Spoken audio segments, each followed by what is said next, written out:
말씀입니다. 사랑하는 성도 여러분, 혹 누군가로부터 배신이나 배반을 당해 보신 경험이 있으신가요? 어떠세요, 여러분? 아마 있으실 겁니다. 특별히 내가 사랑하고 신뢰하는 사람에게 우리가 배신과 배반을 당했을 때는 더 마음이 아프고 고통스러운데요. 우리 속담에 믿는 도끼에 뭐가 찍힌다고요? 발등이 찍힌다. 그런데 믿는 도끼에 발등이 찍히면 발만 찍히는 것이 아니라 마음도 찍힙니다. 오늘 본문에 보시면 예수님의 제자들이 예수님을 부인하고 배신하는 그런 내용이 나옵니다. 예수님의 마음이 얼마나 아프셨을까요? 얼마나 고통스러우셨을까요? 여러분이 특별히 믿고 사랑했던 가까운 사람에게 배신과 배반을 당했을 때 얼마나 마음이 아프셨나요? 자, 오늘 본문 31절, 32절로 여러분들을 인도합니다. 자, 오늘 여기에 주님이 두 가지 예언적 말씀을 하시는데요. 찬찬히 읽으시면서 주님이 하신 말씀 두 가지 예언이 뭔지 한번 찾아보도록 합니다. 여러분의 귀에 들리기를 소망합니다. 다 같이 합독합니다. 그때에 예수님께서 제자들에게 이르시되 오늘 밤에 너희가 다 나를 버리리라. 기록된 바 내가 목자를 치리니 양의 떼가 흩어지리라 하였느라. 그러나 내가 살아난 후에 너희보다 먼저 갈릴리로 가리라. 예수님이 하신 첫 번째 예언적 말씀은 31절 중반절에 보시면 오늘 밤에 너희가 다 나를 버리고 떠날 것임을 말씀하시는데요. 그런데 이 말씀은 단순하게 베드로에게만 주신 말씀이 아니라 제자들에게 하신 말씀인데 너희가 다라고 그러셨습니다. 너희가 다 나를 버리고 떠나고 나를 버릴 것이라.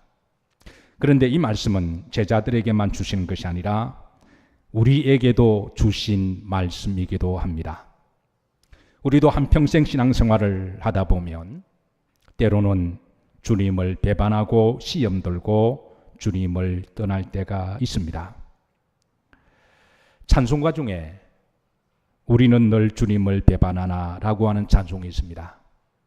우리는 마음속으로도 주님을 늘 배반하기도 하고 떠나기도 하고 때로는 시험 들기도 합니다. 그런데 이 가사 흐름지를 보시면 중요한 것은 우리가 주님을 떠나고 배반하고 시험 들었을 때에 주님은 우리를 위해서 늘 간구하시고 기다리시고 늘 사랑하시는 주님이심을 기억하시기를 바랍니다. 사랑의 속성 가운데 기다리는 것도 사랑입니다. 그때마다 바로 책망하고 야단치지 아니하고 돌아올 때까지 기도하고 인내하고 기다리는 것도 사랑입니다. 그래서 사랑하는 성도 여러분, 우리가 혹이라도 한평생 믿음 생활하다가 본의 아니게 주님을 떠나고 멀리한다고 할지라도 주님은 여전히 여러분을 사랑하시고 여러분을 기다리시고 기도하시는 걸 기억하시기를 바라고, 그래서 말씀하시면 좀 더 빨리 주님께 돌아오시기를 주의 이름으로 축복합니다. 자, 두 번째 주님의 예언적 말씀이 32절인데요. 다 같이 합독하십니다. 그러나 내가 뭐한 후에 살아난 후에. 이 말씀은 주님이 부활하실 것에 대한 예언입니다. 그러니까 오늘 주님이 하신 두 가지 예언적 말씀 가운데 너희들이 다 나를 버리고 떠나리라 라는 말씀하고 내가 다시 부활하리라, 이 말씀 중에 어느 것이 더 중요한 말씀일까요? 자, 여러분은 어느 말씀이 더 크게 들리십니까? 어느 말씀이 더 귀에 꽂히십니까? 어느 말씀에 더 여러분 관심이 있으신가요? 어느 말씀에 여러분의 귀에 더 크게 들리고 꽂히느냐에 따라서 우리의 신앙의 방향이, 생각이 달라질 수도 있습니다. 안타깝게도 제자들은 너희들이 나를 다 배반하리라 이 말씀에 꽂혔습니다. 그래서 이제 이후로부터 전개되어지는 대화의 내용을 보면 다 배반에 관한 내용입니다. 주님 저는 아니죠. 주님 저는 아니죠. 다 돌아가면서 그 말에 꽂혀서 이제 배반에 관한 대화를 이어나가게 되는데요. 그런데 만약에 주님의 제자들이 이 배반이라는 말씀보다도 내가 다시 살아나리라, 내가 다시 부활할 것이다, 이 말씀이 저들에게 더 귀하게 들리고 귀에 꽂혔다면 아마 저들의 신앙의 모습은 달라지지 않았을까요? 저들의 대화도 달라지지 않았을까요? 주님이 부활하신다고요. 네, 주님이 전에 말씀하셨지만 주님이 살아나신다고요. 제가 믿습니다. 그동안은 잘 들리지 않았는데 이제 들립니다. 주님이 살아나신다고요. 주님이 죽으시기 전에 고난당하신다고 말씀하셨으니까. 그런데 주님이 다시 살아나신다고요. 주님이 부활하신다고요. 만약 그 말에 꽂혔다면 저의 대화의 주제가 부활에 관한 내용이었을 거예요. 그리고 주님이 다시 살아나신다고 하는 이 믿음이, 이 소망이 있다면 어떤 고난이 있다고 할지라도 저들은 결코 주님을 떠나지 않았을 겁니다. 왜 주님이 다시 살아나신다 하시니까? 주님이 부활하신다는 걸 믿는다면 심지어 죽음 앞에서도 저들은 당당하지 않았을까요? 죽음 앞에서도 죽음을 이기는 믿음으로 저들을 잡아주지 않았을까요? 그런데 안타깝게도 저들이 하신 그 두 가지 말씀 가운데 사람의 심리는 차로 모여서 내가 듣고 싶은 것만 듣고 믿고 싶은 것만 믿는 그 심리가 있죠. 제자들은 주님의 부활의 메시지 복음보다도 배반에 대한 말씀에 꽂혔습니다.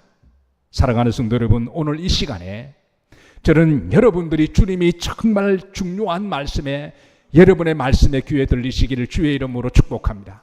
그러니까 내가 듣고 싶은 말만 듣고 싶은 내가 중요한 말씀이 아니라 하나님이 하시고자 하는 말씀, 주님이 우리들에게 정말 하시고자 하는 그 말씀에 여러분의 귀에 꽂히시기를 주의 이름으로 축복합니다.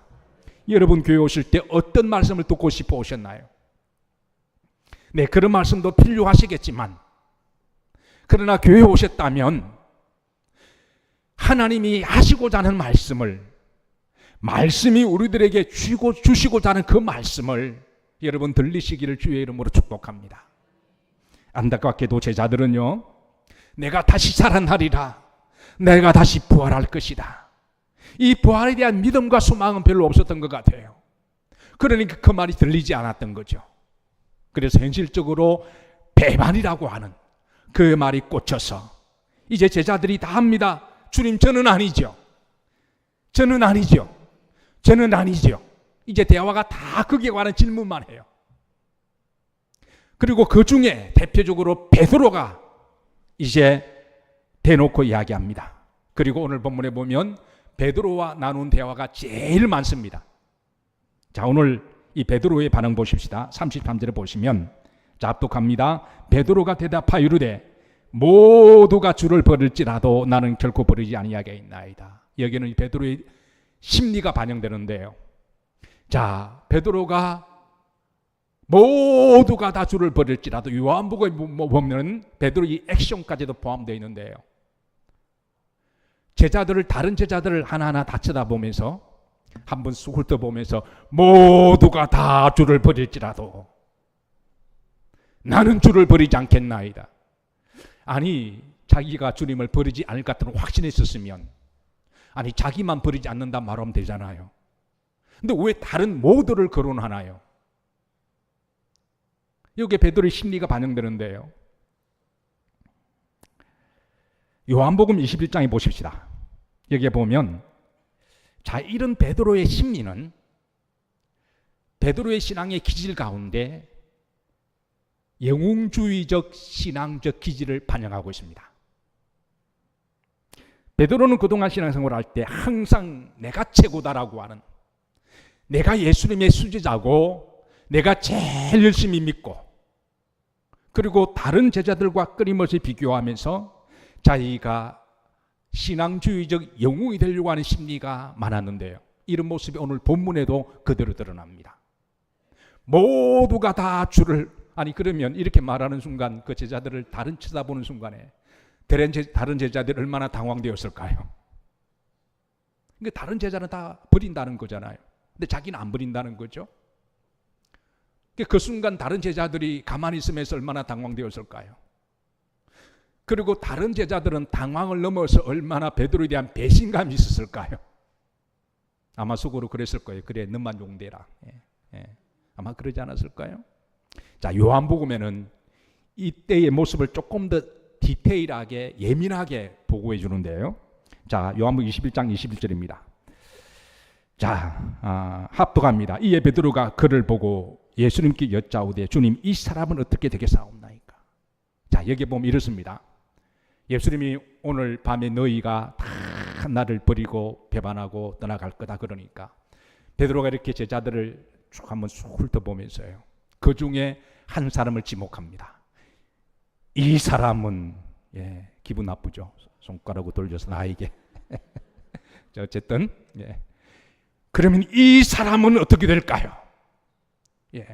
모두가 다 주님을 버릴 것인데 이미 베드로 마음속에는 다른 사람은 다 버릴 것이라고 그렇게 판단을 내린 것이죠. 그런데 나는 안 버리겠다는 거예요. 그런데 그 중에 쭉 둘러보면서 이 사람은 누구를 지정하는 걸까요? 여러분 잘 아시죠? 사도 요한입니다. 자, 평소에 예수님은 사도 요한을 더 사랑하셨습니다. 모두를 다 사랑하셨지만 왜 사도 요한을 더 사랑하셨을까요? 그거는 사도 요한이 더 사랑받을 짓을 했습니다. 뿌린 대로 거두는 거죠. 그런데 베드로는 이 모습이 그동안 늘 거슬렸던 것 같아요. 아니, 자기가 예수님께 제일 사랑받는 제자가 되어야 되고 예수님께 인정을 받아야 되는데, 그런데 예수님께서 되어놓고 주께서 사랑하시는 제자라고 사도 요한을 자주 말씀하시니까 모두가 다 주님을 버리는데 사도 요한을 일컬어서 이 사람은 어떻게 되겠습니까? 라고 베드로가 예수님께 묻습니다. 그런데 참으로 여기에 재미있는 것은 예수님이 여기에 대답을 안 하십니다. 그러면서 이렇게 말씀하십니다. 22절입니다. 구름절입니다. 따라서 하십니다. 내게 무슨 상관이냐? 이 사도 요한과 너와 무슨 상관이냐는 거예요. 그리고 나서 23절에 다시 말씀하십니다. 한 번 더 강조하십니다. 내게 무슨 상관이냐? 그러고 나서 22절에 이어서 말씀하십니다. 구름절입니다. 따라서 하십니다. 너는 나를 따르라. 지금 다른 제자와 너와 무슨 관계냐는 거예요. 심지어 다른 제자가 예수님을 버리고 도망간다고 할지라도 그게 너와 무슨 관계냐? 사도 요한이 버리고 도망간다고 할지라도 너와 무슨 상관이냐? 결국 신앙생활은 여러분 나와 하나님과의 관계가 아닌가요? 아멘인가요? 신앙의 본질은 나와 하나님과의 관계지 다른 사람의 관계가 아니지 않습니까? 너는 그거 관계하지 말고 너는 나를 따르라. 자, 우리도 신앙생활 하다 보면 교회 와서 열심히 하는 건 좋습니다. 열심히 봉사하고 열심히 기도하는 거 좋아요. 날마다 새벽 예배 나오셔서 1시간 2시간 기도하는 거 좋으세요. 근데 기도하다가 열심히 기도하다 보니까 어느덧 문득 주변을 돌아보니까 자기보다 직분도 높고 믿음도 좋아 보이는 사람이 기도하지 않습니다. 문득 그 사람이 생각나요. 그러고 나서 제게 와서 이야기합니다. 목사님, 왜 저 사람은 기도하지 않는가요? 제가 뭐라고 말해야 될까요? 제가 뭐라고 말해야 되나요? 따라서 하십니다. 시작. 여러분 답 알고 계시죠? 어떤 사람은 교회에 오셔서 모든 예배를 다 참석하십니다. 여러분 교회 일주일에 10번의 예배가 있습니다. 사실 모든 예배를 다 참석한다는 건 쉬운 일이 아닙니다. 근데 모든 예배를 다 참석하다 보니까 어떤 사람이 문득 떠올라요. 목사님, 왜 저 사람은 예배 자리에 앉지 않습니까? 그럼 제가 뭐라고 대답해야 돼요? 자, 대답을 합니다. 시작. 옆 사람 보시고 한번 대답하시죠. 옆 사람 보시고. 예. 그게 당신과 무슨 상관이냐는 거예요. 근데 우리는 가끔 그럴 때가 있습니다. 근데 이렇게 말하는 심리 가운데 나는 이렇게 열심히 하고 인정받고 싶은데 오늘 베드로가 그런 거예요. 사랑하는 성도 여러분, 교회 오셔서 열심히 하는 거 좋으십니다. 기도 열심히 하는 거 좋으세요. 봉사하는 거 열심히 하는 거 좋으세요. 그런데 가끔 문득 그런 생각이 나면 오늘 주의 말씀을 기억하시기를 주의 이름으로 축복합니다. 이건 역으로도 마찬가지예요. 나보다 열심히 하는 분이 계십니다. 나보다 더 열심히 기도하는 분이 계세요. 나보다 열심히 충성하는 분이 계십니다.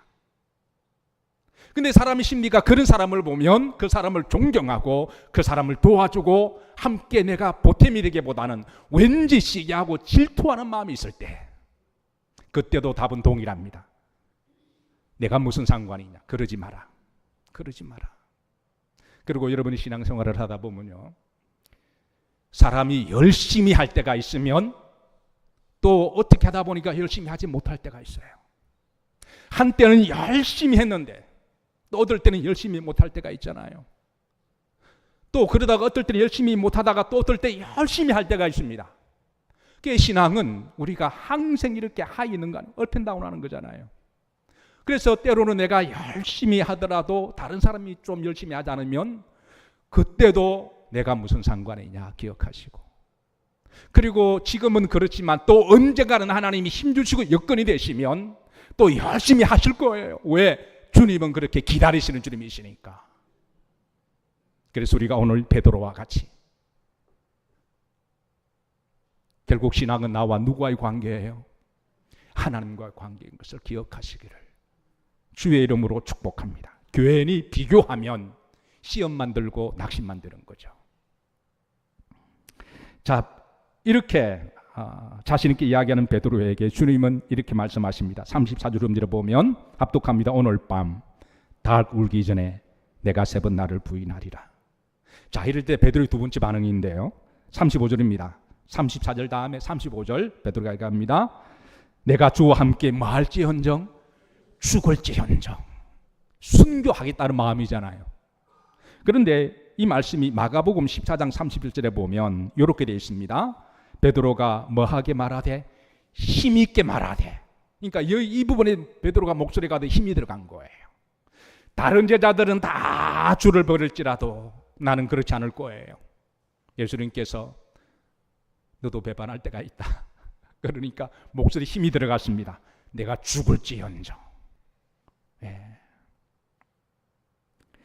그리고 이제 본문의 무대가 69절로 넘어가는데요, 69절을 보면 베드로의 또 다른 반응이 나와요. 자, 이게 보면, 자, 69절에 보면 한 여종이 너가 예수님과 함께 있었다라고 하니까 70절에 보시면 나는 내가 무슨 말을 하는지 알지 못하노라. 베드로의 전혀 다른 모습이 나옵니다. 그러니까 그 35절까지 베드로의 모습은 너무나 신앙적인 모습인데 이제 69절에 또 다른 무대 속에는 베드로의 전혀 다른 스테이지의 모습이 나오는데요, 이때 베드로의 첫 번째 모습이 바로, 자, 베드로가 모든 사람 앞에서 뭐하여 이르되 부인하여, 예수님을 부인하여 이르되 그랬습니다. 나는 내가 무슨 말하는지 모르겠다. 자, 그러자 다른 여종이 와서 틀림없이 너가 예수님과 함께 있었다 그러니까 72절에 말하기를 베드로가 뭐하고 맹세하고 또 부인하여 이르되 나는 그 사람을 알지 못한다. 세 번째 부인입니다. 74절에 다 같이 합독하십니다.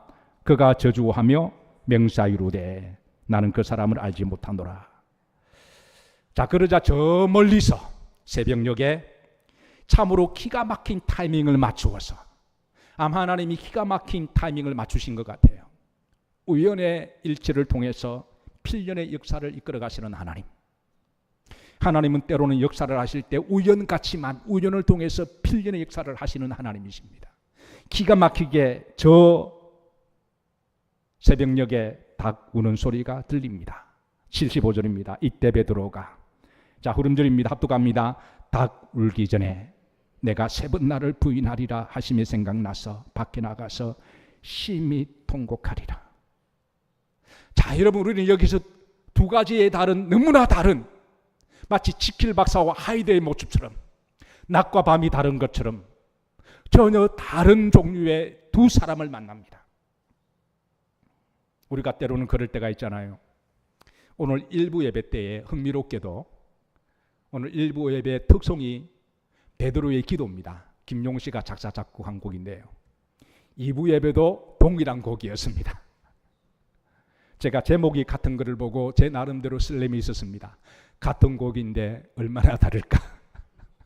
아마 여러분들은 1부 예배를 못 들어보셔서 비교를 못 하시겠지만 저는 1부 예배 때도 유심히 들었고 2부 예배도 유심히 들으면서 어떻게 같은 곡인데 이렇게 다를까?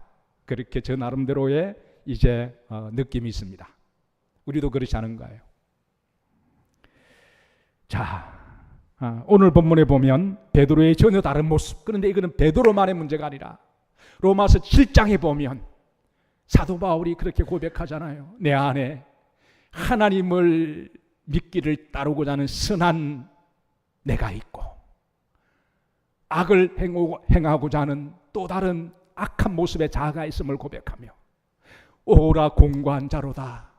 내 안에 이 두 자아가 싸움으로 내가 의할고, 그렇게 탄식하는 사도 바울의 실존의 모습을 드러내고 있는데요.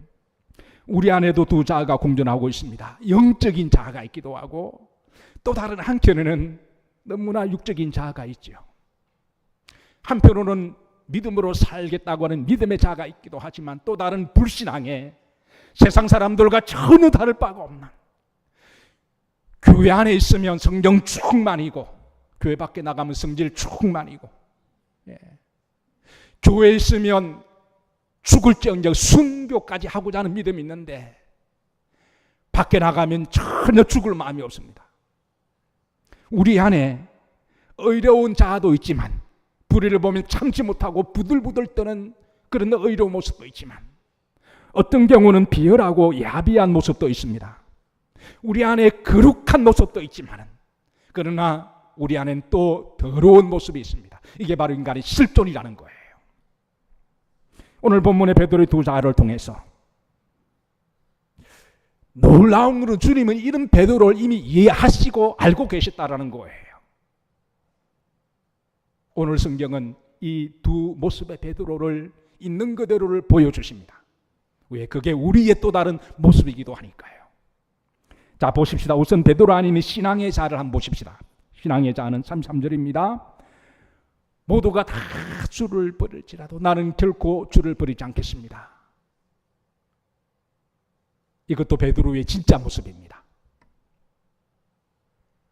두 번째 35절입니다. 내가 주와 함께 말지언정 순교하겠다고 하는 그 모습도 저는 베드로의 진짜 모습이라고 믿어요. 가끔 우리 청년들이 불 속에라도 들어가서 물 속에라도 들어가서 선교자의 파송인을 할 때는요, 내가 십자가에 죽을지언정 막 그렇게 눈물을 흘리며 찬양할 때가 있습니다. 저는 그 순간은 진심이라고 믿습니다. 세 번째 베드로는 이렇게 75절 보면 심히 통곡하니라. 회개하고 눈물을 흘리며 가슴을 치는 모습도 저는 베드로의 진짜 모습이라고 믿어요. 자, 이런 베드로의 모습 얼마나 믿음이 좋은가요? 얼마나 성령이 충만한가요? 얼마나 헌신적인가요? 얼마나 순교적인가요?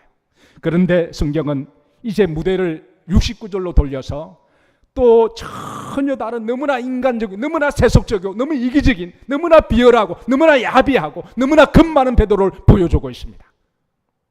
그런데 우리가 이런 베드로를 정죄할 수 없는 것은 우리도 그럴 수가 있으니까요. 누가 베드로를 정죄하리요? 자, 보십시다. 70절입니다. 부인하여 이르되. 여러분, 베드로가 예수님 몰라요? 베드로가 예수님 정말 모릅니까? 모른다고 이야기하는 거예요. 거짓말하는 거죠. 아니 베드로가 어떻게 예수님을 몰라요? 알죠. 근데 왜 거짓말했을까요? 겁이 난 거예요. 무서웠던 겁니다. 그 십자가 처형 앞에서 무서웠던 겁니다. 그 무섭고 두려운 것이 베드로가 예수님을 순간적으로 모른다고 부인한 거죠. 그런데 이런 무서운 모습과 그 연약한 모습이 우리들 안에도 있는 거잖아요. 두 번째 베드로는 72절입니다. 맹세까지 합니다. 그냥 부인을 넘어서 이제는 맹세까지 해요. 여러분 유대인들의 맹세는요, 기본적으로 사람들에게 맹세하지 않습니다. 맹세는 하나님 앞에 하는 거예요. 그게 그들의 기본적인 맹세의 개념입니다. 그러니까 하나님 이름으로 맹세하니 내 말은 진실이니까 믿어달라고 하는 것이죠. 그런데 지금 베드로가 하나님 이름으로 맹세하는 것은 하나님 이름을 지금 파는 거잖아요. 자기 말을 믿어달라 그러면서, 아니 베드로가 예수님 몰라요? 지금 사람들에게 나 그를 모른다고 부인하면서 하나님 이름을 팔고 있습니다. 오죽 다급했으면, 오죽 위급했으면, 오죽 겁이 났으면 그렇게 했을까? 근데 이 모습도 베드로의 모습이라는 거예요. 그 죽음 앞에서, 그 위기 앞에서, 무서움 앞에 연약하고 바들바들 떨고 살겠다고 어떻게 하는 모습도 베드로의 진짜 모습이라는 거예요. 근데 그런 모습이 우리들 안에도 있습니다. 74절 보시죠. 우리는 베드로의 또 다른 모습을 보는데 이번에는 예수님을 뭐하여? cursing하여, 저주합니다. 아니 저주까지 할 필요가 없잖아요. 대체 베드로가 왜 이렇게 되었을까요? 자, 이 부분에 대해서는 누가복음 22장 31절에 그 원인을 진단해 주는데요. 이건 이제 첫 번째하고 두 번째하고 다른 원인입니다. 자, 보십시다. 누가복음, 오늘 본문은 사복음서에 다 기록되어 있기 때문에 우리가 오늘 본문의 베드로의 이 배반과 이 본문을 잘 알려면 사복음서를 다 종합해서 봐야 우리가 전체적인 이제 주의 의도와 내용을 알 수가 있는데, 자, 누가복음 22장 31절에는 자, 주님을 향하여 저주하는 베드로를 향하여 이렇게 주님께서 말씀하십니다. 합독합니다. 시몬아, 시몬아, 보라, 사탄이 너희를 밀가부르듯 하려고 그랬습니다. 그러니까 이 세 번째 대해서는 이거는 마귀의 역사라는 거예요. 밀가부듯하게. 그러니까 여러분 첫 번째, 두 번째까지는 우리가 인간적으로 이해가 돼요. 아니 본의 아니게 거짓말하고, 왜? 너무 겁이 나니까, 너무 내 손실이 크니까, 죽을 것 같으니까, 사람들이 막 몰아붙이니까 당황되어서. 인간은 원래 연약한 존재잖아요. 너무 극한 상황에 어떻게 몰리다 보니까. 그런데 저주까지 할 필요가 없는 거거든요. 근데 저주까지 한 거는 예수님께서 말하기를 너가 주님을 부인하고 맹세하고 그렇게 거짓말했을 때 사단이 기가 막히게 그걸 이용해서 주님을 저주하겠다라는 거예요.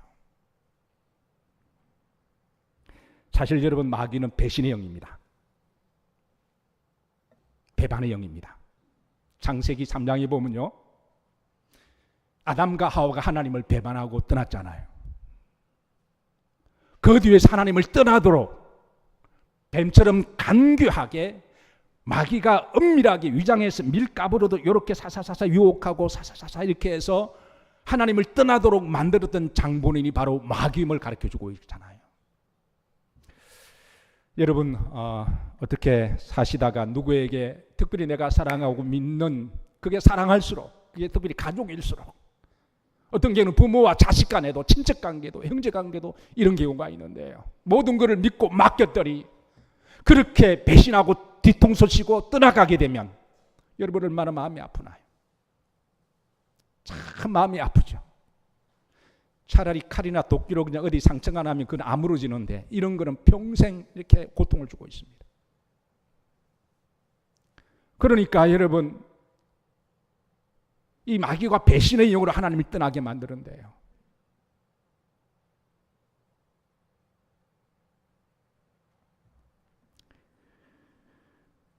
마귀가 배신의 영, 배반의 영이라고 한다면 하나님은 용서의 영이시고 사랑의 영이십니다. 오늘 본문에 보시면요, 다시 31절에 보시면 예수님이 미리 예언하십니다. 너희들이 나를 다 배반할 거다. 아시고 말씀하신 거예요. 이걸 모르고 하신 것이 아니라 내 그럴 줄 몰랐다, 그게 아닙니다. 이미 아시고 말씀하신 거예요. 그러고 나서 예수님은 베드로가 말하기를 나는 안 그럴 거예요. 예수님께서 베드로 보고 이 위선자야 그러지 않으셨어요. 베드로의 연약함을 아시고, 그래 그것도 내 본심이다, 그것도 너 마음이다, 그런데 너가 나를 배반하고 떠나는 것도 너의 모습이다. 왜? 그게 인간이거든요. 그래서 34절에 보시면 내가 나를 부인하리라, 닭 울기 전에. 초대교회 전생에 재미있는 이야기가 있습니다. 예수님 다음으로 새벽 예배를 날마다 드렸던 사람이 베드로라는 거예요. 예수님은 습관을 따라 새벽에 가서 기도하셨거든요. 누가복음에 보시면요. 근데 이제 사실 여러분 새벽에, 사실 우리 예수님 믿는 사람들이 새벽에 3시, 4시에 일어나서 새벽 예배 드린다고 하는 것은 보통 믿음이 아니에요. 어떤 분이 그러잖아요. 도대체 언놈이 만들어가지고. 그 언놈이 바로 예수님이십니다. 그런데 이제 그거는 이제 세월이 좀 지나고 나서 우리 기독교가 정착이 되고 새벽 예배를 하고 있는데요. 그 새벽 예배를 제일 시작한 사람이 누구라고요? 베드로라고. 왜냐하면 새벽보다 다 그러잖아요. 아니 다 기우니까 그거 안 일어날 수가 없는 거예요. 초대교회 전생에 새벽에 다 기울 때마다 일어나서 벌떡벌떡 일어나서 회개하고 통곡한 것이 베드로다. 그런데요, 그 믿음이 베드로를 살렸습니다. 그 통곡하는 회개 기도가 베드로를 위대한 사도로 만들었던 거죠. 그것도 베드로의 모습이에요. 중요한 것은 여러분, 마귀는 배신의 영입니다. 배반의 영입니다.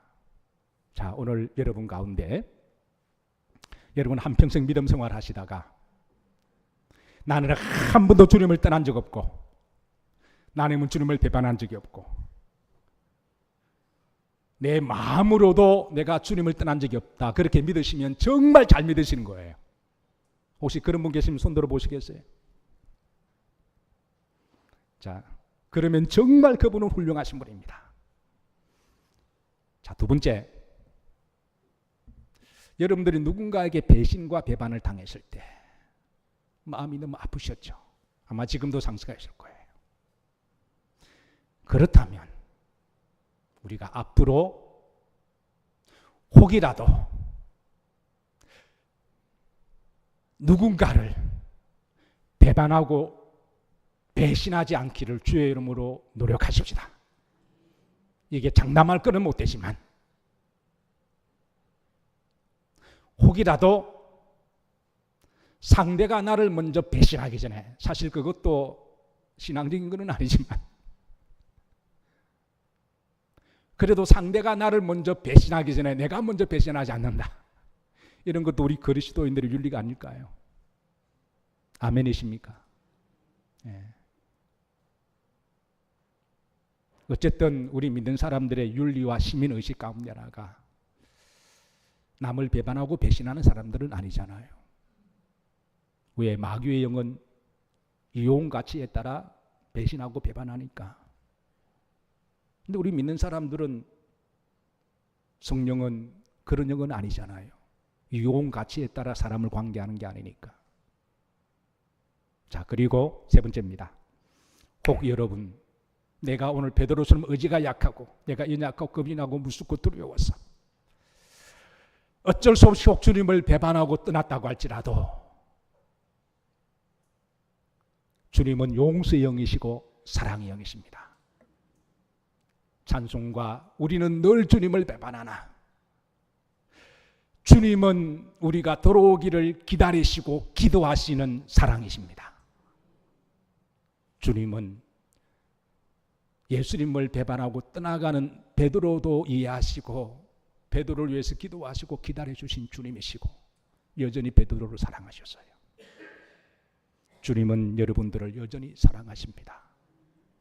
그래서 혹이라도 본의 아니게 여러분 신앙생활 하시다가 시험이 들거나 주님을 떠나시거나 주님을 배반한다고 할지라도 주님은 여러분들을 포기하지 아니하시고 버리지 아니하시니까 적당한 선에서 빨리 돌아오시기를 주의 이름으로 축복합니다. 여러분, 배반의 반대말이 뭘까요? 신뢰죠. 배신의 반대말이 뭘까요? 믿음입니다. 역대하 20장 20절에 보면요, 따라서 하시는데 여호와를 신뢰하라. 그가 너를 붙드시고, 그 다음 화면 올려주세요. 여기 보시면 너희는 너 여호와 하나님을 여호와를 뭐 해라? 신뢰해라. 그래야면 그가 뭐 하리라? 견고히 붙들어 주시리라. 여러분, 여호와를 신뢰하십시다. 그리고 사도행전 16장 30절에 보시면 주 예수님을 믿어라. 그리하면 구원이 있으리라.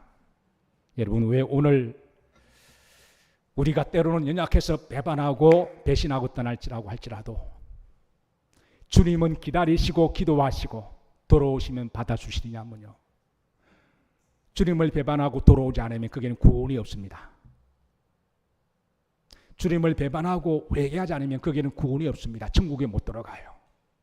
그러나 때로는 주님을 배반하고 떠난다고 할지라도 회개하고 베드로처럼 눈물을 흘리고 기도하고 돌아오면 구원이 있습니다. 마귀의 목적은 결국은 우리가 구원받지 못하게 하는 거잖아요. 그래서 우리가 앞으로도 살아가더라도 여러분 혹이라도 오늘 이런 내 안에 있는 이런 불신앙의 모습이 있으면 그때마다 주님께 나오셔서 회개하시고 다시 여호와를 신뢰하시고 구원의 즐거움을 누리시기를 주의 이름으로 축복합니다. 우리 시간 다 일어나셔서 오늘 주신 말씀 붙들고 우리가 동성으로 기도합니다. 하나님 아버지 감사